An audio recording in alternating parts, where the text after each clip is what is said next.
Another question people often ask me is about vocal recording. Now, I've been lucky enough to work with some of the best singers in history over the years.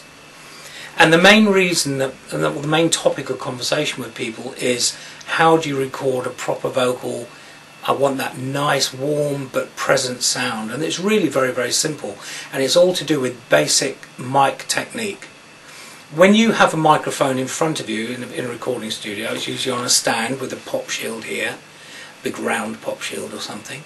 And when you're standing in front of the mic, what you have to do is you have to find the best place to stand, to be in front of it. Each microphone has what I call a sweet spot, and that is usually about 10 centimeters away from the mic.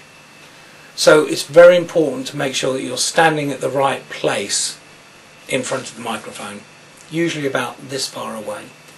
The reason for that is all microphones need air, and one thing that drives me crazy is when I see people singing on television with a handheld mic and they've got it literally on their mouth as they're trying to sing, and what that does is it creates a muffled sound because it hasn't got any air around it. A voice is an organic thing. The vocal cord needs air to work, and so does what comes out. That needs air to shine. If your mic is too close, it'll just sound muffled. You need to bring it back so that there's air around the mic and around your voice, and you'll find that there's a sweet spot, what I call a sweet spot, to every single microphone that you would use.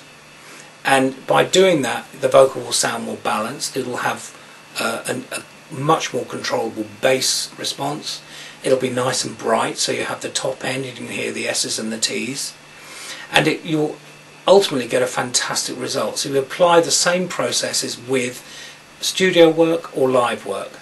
You might have seen people singing on stage, usually really experienced singers, sing and use what's called mic technique, where they're holding the mic close to their mouth for quiet passages, and then when they're belting it out, they move it away.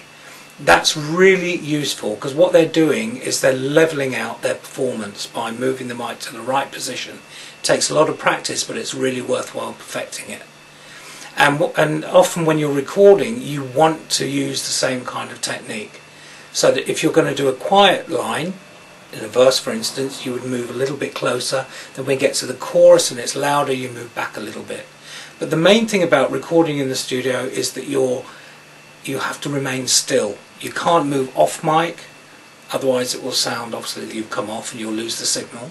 So the key to good studio recording is to stay pretty still, to stay a good distance away from the mic, and to not move around too much, but try and obviously do that naturally so that you can give yourself, or give a good performance, which is the ultimate reason for everybody recording, is to get a great performance.